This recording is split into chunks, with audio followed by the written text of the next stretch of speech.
ये देखिए, मैंने ट्वीट किया था कि इस जो ये सब कमेटी का रिपोर्ट होगा, मैंने बोला था कि कुछ निकलेगा नहीं वहाँ से तकरीबन 1 महीना पहले, और दूसरी डेट दी जाएगी या फिर दूसरी कमेटी बनाई जाएगी।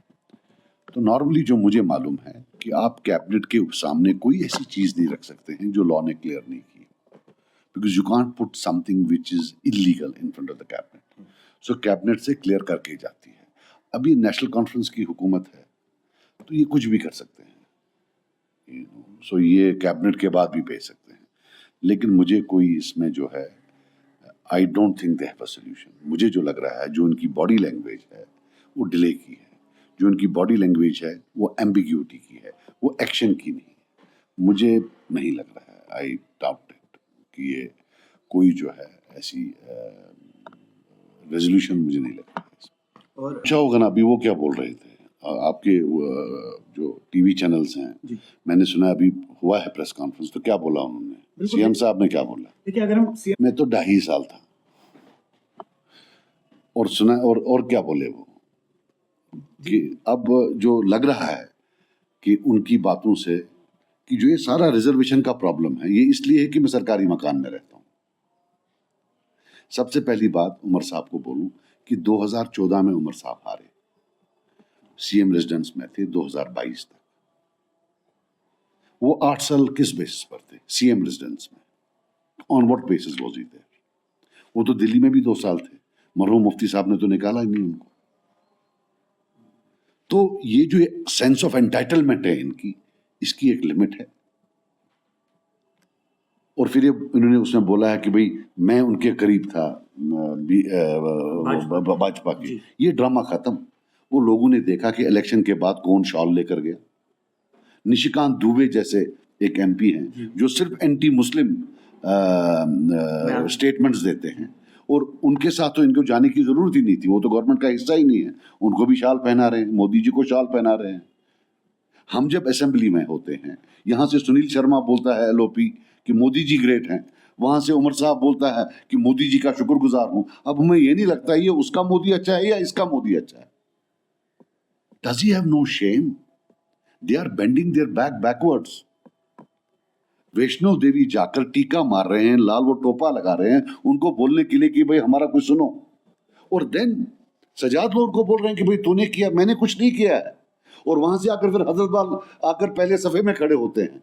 ये तो मैं उन लोगों को बोलता हूं कि अल्लाह के पास उनको जवाब देना होगा, कैसे बैठने देते हैं इनको पहले सफे में वहां से आकर। और जहां तक रिजर्वेशन का आप सुनना है तो सुन लो।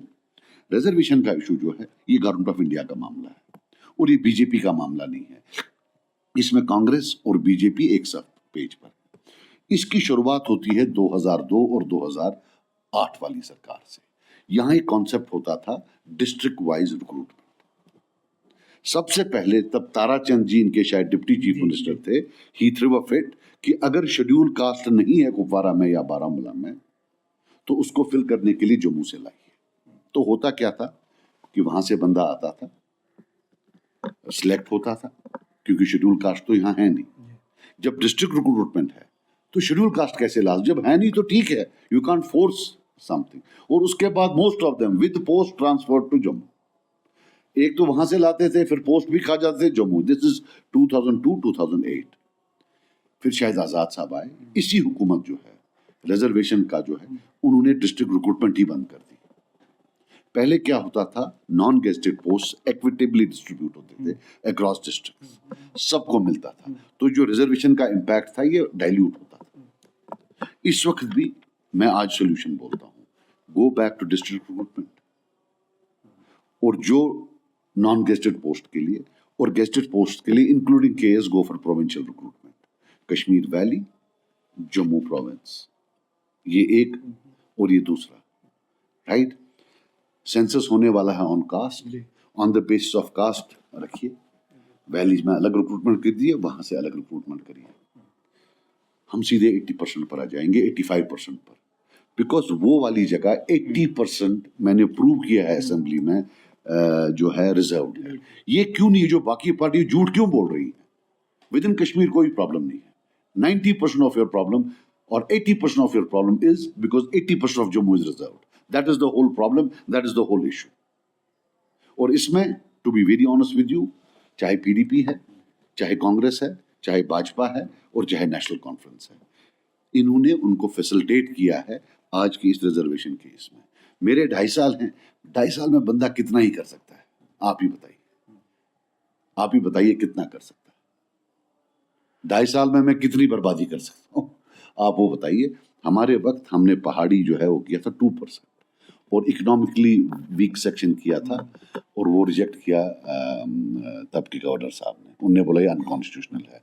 हालांकि फिर जब गवर्नमेंट ऑफ इंडिया से आया और हमारा जो EWS था वो टारगेटेड था to urban areas, Srinagar, Jammu, Anantnag, Sopore, और हमने वहाँ जो सैलरी का रखा था, कोई लैंड वैंड का नहीं रखा था, सैलरी रखी थी 1 लाख रुपए, उसमें गरीब एक्चुअल आ जाता।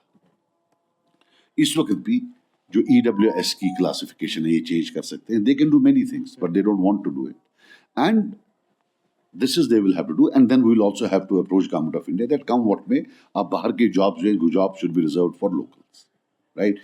So there is provincial based, district based. आप वो लाइए, आप देखिए हमारा 90% प्रॉब्लम रिजॉल्व हो रहा है।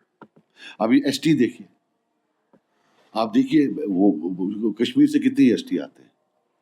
नॉट इवन 5%, 95% वहां से आ रहे हैं। शेड्यूल कास्ट सारे 100% वहां से आ रहे हैं। OBC 99% वहां से आ रहे हैं। ALC 99% वहां से आ रहे हैं।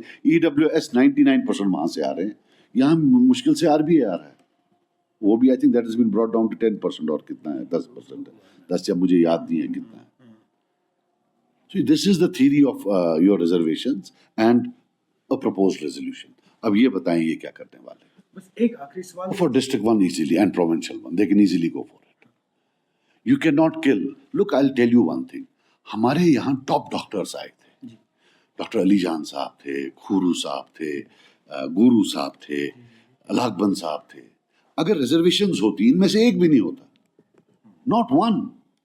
We are talking of a disaster at a future date. This cannot be allowed. We have great structural engineers, great advocates.